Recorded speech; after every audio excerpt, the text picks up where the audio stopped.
bete ngeliat banyak orang, pengen kerjaan udah pengen cepet-cepet tinggalin kantor, bawaannya pengen tidur aja gitu. Ya itu artinya udah butuh me time.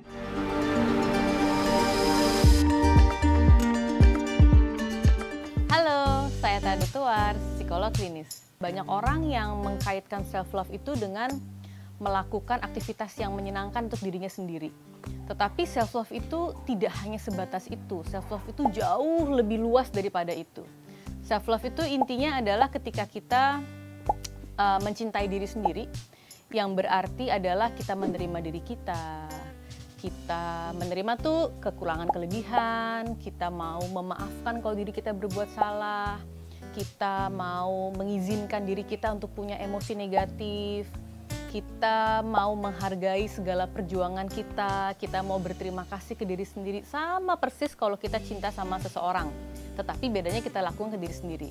Jadi praktek self-love tuh bukan hanya sekedar aku nonton drakor atau aku pergi ke salon. Tidak sesimpel itu ya, tetapi lebih besar adalah perlu berpikir positif ke diri sendiri, perlu memahami diri sendiri, perlu mengetahui saya itu punya kelebihan apa, perlu menerima apapun kekurangan yang mungkin nggak bisa dirubah tentang diri sendiri, lebih ke arah situ. Alasan kita sulit mencintai diri sendiri biasanya karena sering dikritik oleh orang tua dengan penilaian salah dan benar. Yang benar tuh kayak gini loh, kalau itu salah. Juga dituntut untuk selalu sempurna, atau pernah ada yang mengalami bullying sehingga kita selalu merasa buruk. Tetapi gimana pun juga, karena kita tinggal dalam diri kita sendiri, nomor satu yang perlu kita cintai adalah diri kita dulu. Baru dengan demikian kita lebih bisa menerima segala keadaan yang terjadi dengan lebih baik. Tapi kenapa kita lebih mudah mencintai orang lain daripada diri sendiri? Mencintai orang itu gampang banget, tapi kita nggak bisa melakukan hal yang sama ke diri sendiri. Karena seringkali kita menjadi tukang kritik terbesar diri kita. Kalau orang lain yang melakukan kesalahan, contohnya ya, kita akan berusaha untuk memahami, oh ya dia salah karena kejadiannya seperti ini sih. Oh ya dia melakukan itu kan karena mungkin situasinya begitu. Kita mudah untuk memahami itu. Tapi begitu diri sendiri, kita lebih sulit untuk memaafkan, bahkan lebih cenderung mengkritik. Jadi perlahan-lahan harus benar-benar mengingatkan diri sendiri untuk berterima kasih, engehin, oh iya ya kalau saya berhasil itu karena saya punya perjuangan yang baik, karena saya menunjukkan kemampuan-kemampuan saya. Kalau saya berbuat salah, mencoba untuk memahami kenapa ya itu terjadi, alasannya apa saya membuat keputusan seperti itu. Ini benar-benar sesuatu yang harus dilakukan dengan konsisten terus-menerus hingga akhirnya menjadi kebiasaan baru. Kadang suka nggak sadar kalau diri sendiri tuh butuh dicintai juga.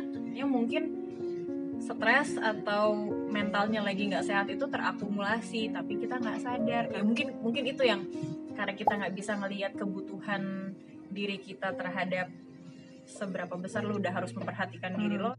Jadi self-love itu sama dengan selfish nggak sih Mbak Tara? Sebetulnya sama sekali nggak ada hubungannya. Self-love itu adanya di tengah-tengah.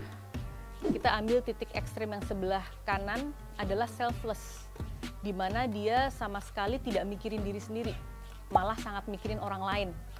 Serahlah orang lain mau ngapain aja, aku berkorban aja, aku iyain aja, akhirnya aku jadi people pleaser gitu ya, nggak bisa nolak, karena merasa dirinya terlalu tidak ada artinya, sehingga butuh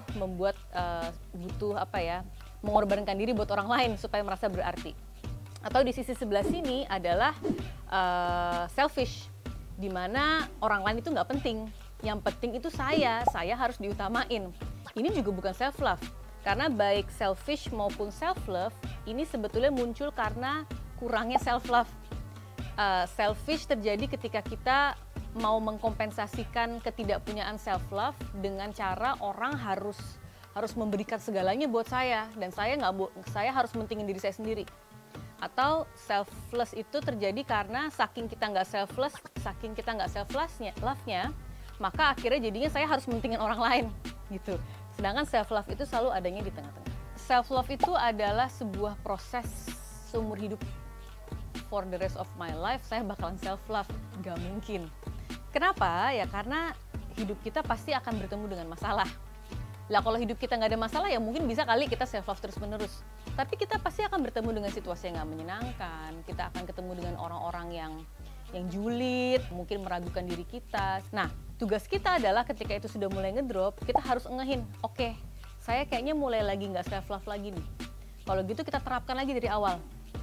Oke, apapun yang mereka katakan, aku tahu kok aku punya kelebihan. Kalaupun aku punya kekurangan ya nggak apa-apa, namanya aku juga manusia. Sehingga mencapai self love yang tepat, yang dimana kalau self love itu tepat berarti tandanya adalah kita bisa enjoy aktivitas kita seharian, kita bisa menikmati hidup kita, merasa hidup kita tuh berkualitas, hidup kita punya tujuan, kita menghargai diri sendiri, menghargai orang lain, dan kita akan bisa menghadapi situasi atau kesulitan dengan lebih baik. Kalau emang ngerjain sesuatu yang nggak achieve, ya udah, jangan terlalu dipikirin berat. Toh orang pasti ada lagi di kondisi plus atau di kondisi minus.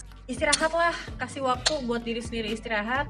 Jangan overthinking, jangan overdoing something, karena overthinking dan overdoing akhirnya sakit. Cintailah dirimu sendiri sebelum mencintai orang lain.